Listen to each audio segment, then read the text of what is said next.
Pero parang nandidiri sa'yo, na-experience ko po yung isang beses, yung best friend ko, barkada ko. So, ini-invite ko siya, nasa bahay nila kami. So, inopen ko sa kanya yung business. Alam niyo po ba yung sabi ni tita, ng nanay niya, naku, yung mga nauuna lang yung kumikita dyan. Siyempre ako baguhan, so parang napaisip din ako, totoo kaya? Pero, syempre, dahil nga sa mga trainings, lumalim po tayo ng lumalim. Naintindihan natin yung ginagawa natin. Kaya, ayan, nabuo po natin yung aking team. Nagkaroon ako ng maliit na team. Shout out sa akin first. And natirang leaders na ngayon, Emerald rank. Mas mataas ang rank sa akin. Diba? Si Sir Jet, saka si Miss Orly. Miss Tyra, diba? And ayan, so dahil nga lumalaklak tayo ng barley, ito na yung kwento ko ng barley. Pero hindi ko po siya i-elaborate nagkaroon tayo ng team, nabuntis ako, dahil may edad na tayo, na-advise po ako ng OB ko na mag-bed rest. So pag bed rest, wala akong choice.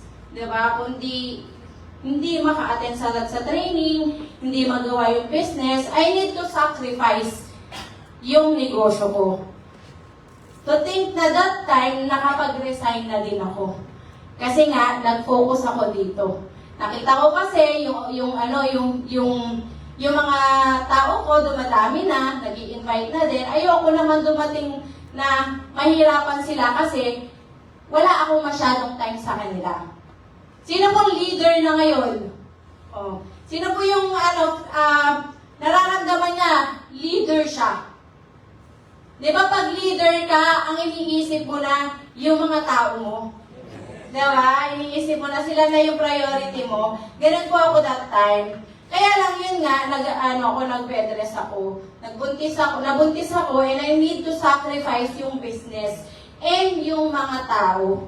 Yan sila. So, umuwi ako sa parents ko kasi that time po, dahil nga wala kaming income, may naipon naman kasi kumita naman tayo nung umpisa sa business and may mga back pay pa, diba? May mga natirang cash pa na savings.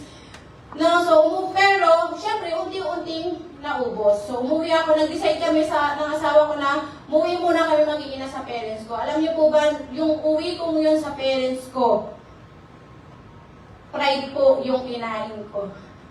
Pride. Alam niyo yung pride? Hindi sabon ha? Pride po. Bakit? Kasi nung nagsisimula po ako dito, yung tatay ko talaga, negative din.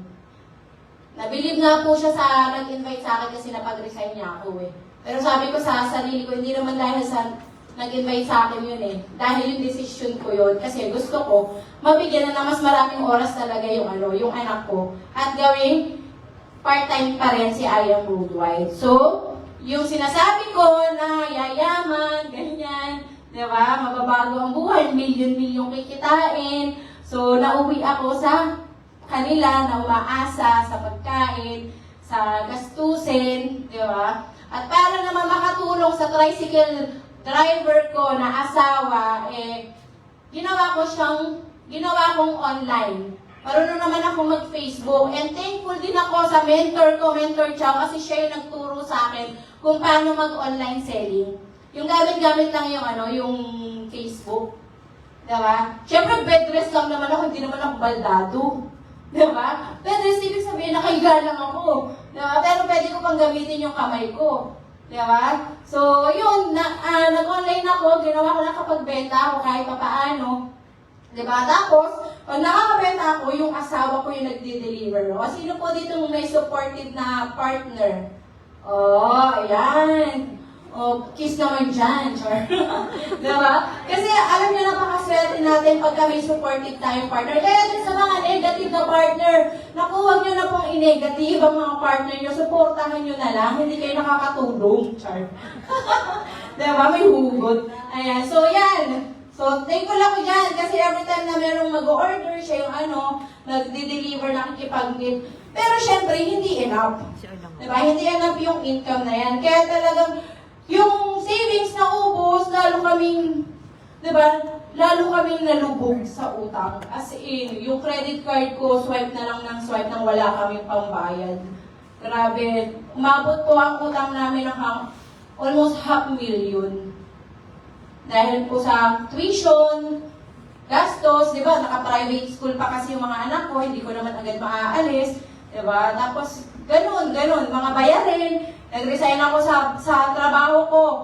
No, na may utang, may loan sa bangko, may utang sa credit cards. Sobrang daming bayarin sa credit cards, kaya nabaon po ako dyan. Grabe. Ay, nahihingal ako, Char. Ayan, no? Ayan, so wait. Nasa na? Ano? Ay! Ano ba?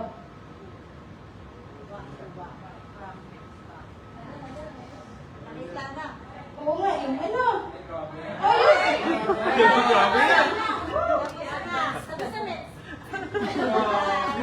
Ayan, no? So, pinipid na yung offer. Ayun.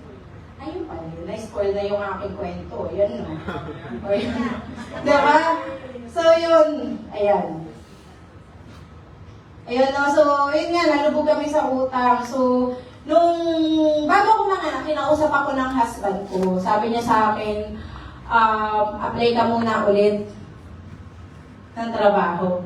Kasi kailangan natin makabangon. Diba? Nakakayak to pero ayoko umiyak ha. Kayo na lang. No? Nakakailangan natin makabangon kasi hindi na niya talaga kaya. Kasi yung asawa ko, ka-age ko lang naman siya pero mukha ko na siyang tsuhin nung time na yun. Diba? Kasi sobrang talagang tandakin ng tingnan talaga. Diba? Tinatawanan ko na lang ngayon, no? Pero dati, grabe yung namin, experience namin talaga. Grabe kung ikaw, ganon. Diba? Nasa IM, tapos binigyan ka ng ganitong struggle. Tutuloy ka? Yes! Di nga. Diba? Sa mahihina ang loob, hindi. Diba? Ay, ako kasi, munti ka na din eh. Oo, totoo. Kasi nga, kinausap ako ng husband ko, magbalik na ako ng work. Kasi maganda naman ang work ko, diba? Kaya lang, ayun nga, kinausap ko din ang mentor ko, Means. Diba? Means, kasi kailangan ko na ganyan. Nag-meet kami. Pinuntahan ako ng mentor ko, mentor Chow. Pinuntahan ako ng mentor ko sa, I think natatandaan ko sa Angono, SM Taipei. Basta doon, minute niya ako, kasama ko yung baby ko. Nanganak na ako noon eh, yung mga 3 months. So, pinuntahan niya ako, kinausap niya ako, sabi ko nga yun, yung problem namin, kailangan kong bumalik sa pagtatrabaho. Kasi, kailangan ko talaga ng pera, kasi nga, baon na ako sa utang, ayoko ng ganyang utang, ang laki-laki, di ba? Kailangan kong bayaran. Eh, pagka dito ako aasa, matatagalan. Feeling ko lang feeling ko noon. Kasi, syempre, hindi secure. Baka mamaya wala akong income, paano na kami, lalo kami babaon sa utang, di ba? Pero, alam mo, napaka-grateful talaga natin dito sa business. Bakit? Kasi may mentor tayo. May mentor tayo na magre-remind at magmo-motivate sa atin. Kasi nung time na yon, ang sabi niya sa akin, walang problema naman kung gusto mong bumalik sa trabaho. Pero ito ang isipin mo. Ano ba yung nakuha mo nung nag-IM ka? Ano yung ibinigay sa'yo nung nag-IM ka? Then, yun yung na-realize ko pag uwi ko. Oo nga, no? Kasi nung time na yun, nagkaroon ako ng time ng anak ko, sa mga anak ko. Yun yung gusto ko eh, magkaroon ng time sa mga anak ko. Diba? Yun yung ano ko, yun yung pinangarap ko. Ngayon, kung mag-a-apply ulit ako, eh di ganun ulit. Eh lalo na ngayon, magkaka-baby pa ako. Diba may baby pa akong alagain. So, babayad naman ako ng yaya, wala naman akong time. So sabi ko, sige, pinag-pray ko siya kay Lord. Sabi ko kay God, Lord, bigyan mo lang ako ng sahod. Kikitain dito. Okay na sa akin, 30,000. Bigyan mo lang ako para may pakita ko sa husband ko na kaya kong kumita pa din ng malaki dito kay IM. Para hindi niya lang pabalikin sa pagtatrabaho. Alam niyo po, ang ginawa ko lang, umattend lang din ulit ako ng mga mentorings, trainings. Kasi mahirap eh. Mahirap sumubok ulit nang wala kang alam ulit. Kasi syempre, ilang years din yun. Almost 2 years din yun. Nawala, di ba? So, nag-mentoring ako, diretsural ko dyan, no? Talagang halatang bagong panganak. Diba? Ayan no, nag-attend ako ng training. That time, meron ng office sa kabila, sa office 1 natin. Umattend po ako ng break free. Sinabi sa akin ng mentor ka, attend ka ng break free. Sino po dito mga naka-attend na ng break free? Oh, so sa mga hindi pa, kung magkakaroon ng chance na magkaroon ulit tayo ng break free, naku, attend po kayo. Dito po talaga, doon tumulo talaga ang luha ko. Kami magkakasama kami. Doon ko na-realize na sobrang ganda talaga ng ginagawa natin dito kaya yung worldwide. At doon ko na kita, no, na malaki yung talaga yung potential ng business para sa akin at sa family ko. So, ayan, so minute ko kaagad yung aming, leader ko na nag-produce na ng sarili ng leader din. O, di ba? Yung time na yan sa Vista, no? Ayan, alam niyo ba yung dasal ko, pinag-pray ko na 30,000? Binigay po sa akin ni Ayang Worldwide. Tingnan niyo po kung magkano. 44,000, di ba? Grabe. First, just for you ko po yan, gold package. Di ba? Kakabalik ko pa lang sa negosyo, pero ayan na. So, hindi na ako nagbalik sa trabaho. Ito na lang din yung trinabaho ko ulit. So, ayan, habang kasama ko yung anak ko, nagpupunta kami ditong office, sabi nga ni Mentor Tin, di ba? Talagang sinasama ko yung anak ko. Kahit makulit yan. Di ba? Talaga gagala-gala sa office habang nagtutok, di ba? Process ng pay-in, and ginawa po ulit namin. This time, ang kasama ko na, hindi na yung DR ko, kundi yung DR niya, si Jen. Di ba? Kasi sinamahan ko na yan. Kahit sobrang mahihiyain yan, pero ngayon makapal na, mas makapal pa ata mukha sa akin. Di ba? Kasi nasanay na sa paglabas, di ba? Flyering, usakan, then process sa office, and then, ayan, hanggang sa, bumuo kami ng team sa Rizal, dumami kami, and nagkanda kami ng seminar dyan. So, dyan nung nagkanda kami ng seminar, sabi sa akin ng mentor ko, Missy, it's about time. Ano yun, next? It's about time na maglabas ka na ng sasakyan. What? Ng sasakyan? Di ba? Yan yung unang nakaka-joke. Hindi ko ba mabayad yung utang ko eh. Tapos maglalabas pa ako ng sasakyan kaagad. Pero, syempre, yes, mentor tayo. Regardless kung kaya ko ba, mababayaran ko ba, kasabay ng utang ko, yes. Diba? Yes, mentor pa rin. Kaya, ayan, after a year ng pagbalik ko, nabili namin, no? Yung Toyota Rush. Siya po yung first car ko. Sa akin po yan, nakapangalan din yan sa akin. No, ayan, November 2019. Ayan, nailabas na natin. Sobrang nakaka-proud. Kasi, imagine yung dating commuters, diba? Bumabiyahe, papunta sa office, 150 pesos lang yung pera, diba? Ngayon, nagkaroon na ng sasakyan. Sino po computers ngayon? Naranasan niyo na po ba yung may bit-bit kayong maraming products, tapos sasakay ng jeep? Tapos bababa? Tapos sasakay na naman? Tapos bababa ulit? Tapos another sakay ulit? Ganyan po ako dati. Kaya kung nararanasan mo yan ngayon, ibig sabihin, susunod ka na magkakaroon ng sasakyan. Di ba? Ito pa. Ayan na. November 2019. Di syempre, yung middle niyan, kumikita tayo at nababayaran natin yung utang hanggang sa nabayaran na po natin totally yung utang natin. No? Ayan. So, March 2020, ito na ang problema. Nagkaroon ng pandemic.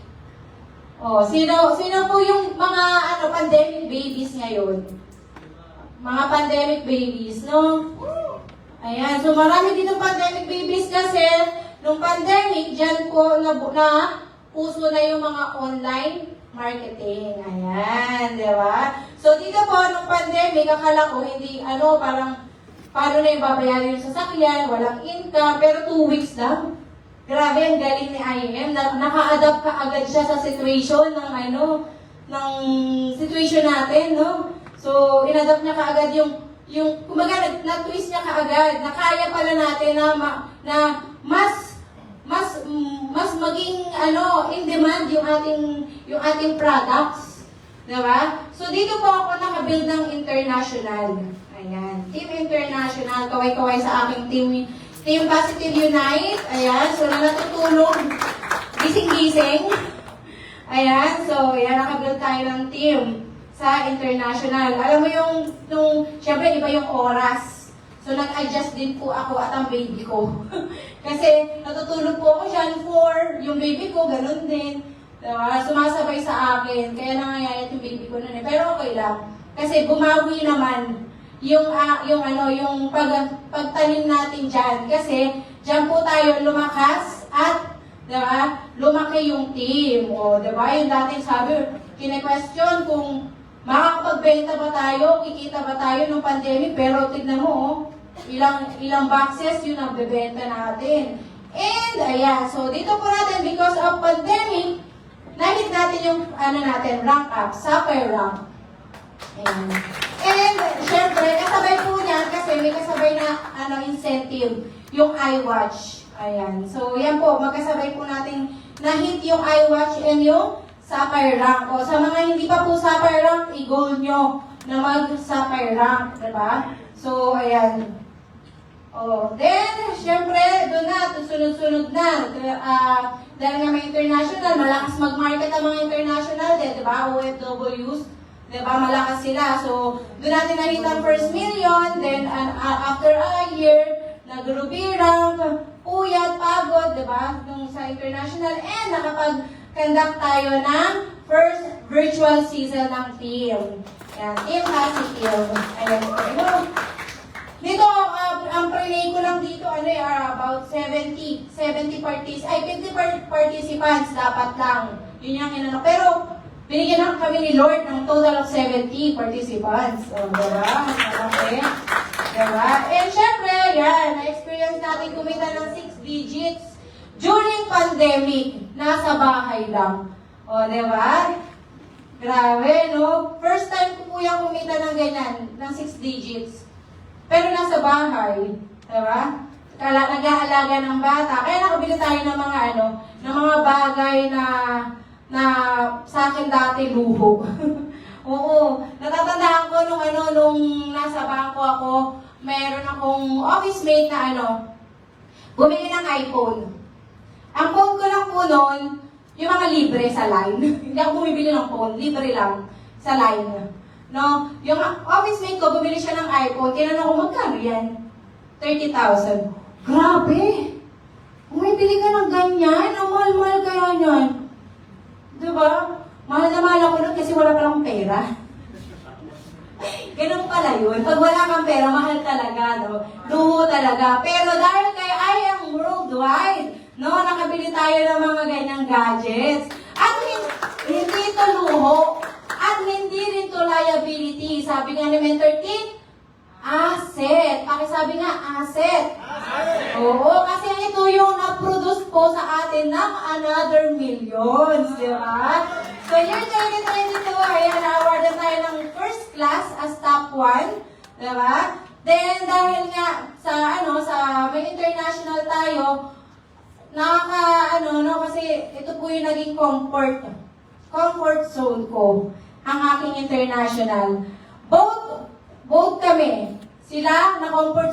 Na-comfort sila sa akin kasi ako yung punta dito sa office, taga-process, taga-padala ng mga reorders nila, papuntang LPC, even ako din, ganun din. Na-comfort din ako na sila yung nagpapasok. Hindi pala dapat, no? Kasi yan pong tayo na yan, ang na-award na lang sa akin ng MVP, Team MVP, Unilevel. Okay na din. Diba? Naging top Unilevel. Pero, syempre, iba pagka-prosperity program eh. Pag yung dumadami yung tao, hindi dumadami yung reorders. Iba yung, yung building ng team. No? Kaya, nung time na yun, doon ako na-open, no, na hindi dapat ganon. Wala ako sa mga top lang meron. No? And then, ayan. So, 2023, first quarter ng 2023, binawian po ng buhay ang aking ama. Ayan. So, pakibasa nga po yung nasa screen.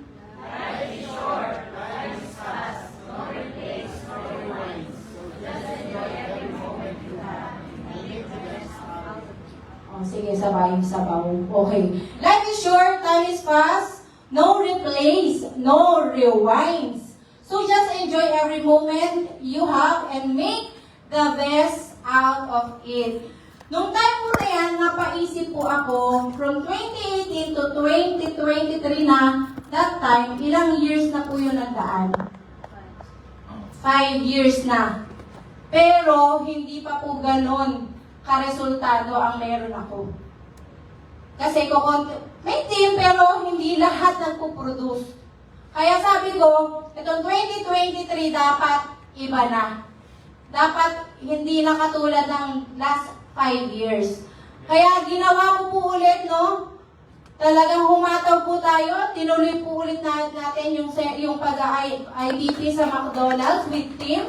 Pinamentoring po natin yung ating mga leaders. Kasama na ako para matuto, no? Hanggang sa yan, tuloy-tuloy din yung income kasi tuloy-tuloy yung pagpasok ng tao sa team. Leverage, yun po talaga yung pinaka-importante. Kailangan ma-duplicate po tayo. No, para yung income noon na ikaw lang yung tumatrabaho, ngayon magiging passive mo. Actually, ito po, kung mapapansin nyo, wala po akong masyadong DR. Kasi, binibuild po talaga yung mga tao. Kailangan po natin, hindi lang basta DR lang ng DR. Ang kailangan natin, i-build din yung DR natin. Pag ayaw niya, edi next DR. Diba? Kung sino yung willing, edi yun yung turuan. Diba? So, month of June, half of that period po, last year po, no? Grabe, total of magkano yan? Total of, I think nasa 500 plus. So, a leader is one who knows the way, goes the way, and shows the way. So, kailangan natin maging best example sa mga tao. Diba? Sa mga tao nyo. Kung ako dati, nakikita ko sila mentor Sol, mentor Pitch, mentor Ikay, ang gaganda ng mga, mga gamit, syempre yung mga belt nila, diba? Gucci, diba?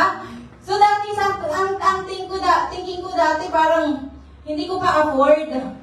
Pero po pala talaga, pag ang iniisip mo, hindi mo afford, hindi mo talaga ma-afford. Diba? Dapat baguhin natin yung mindset natin. Kahit hindi mo afford, bilhin mo. Bakit? Kasi si Lord na ang bahalang magbayad dyan. Ibibigay ni Lord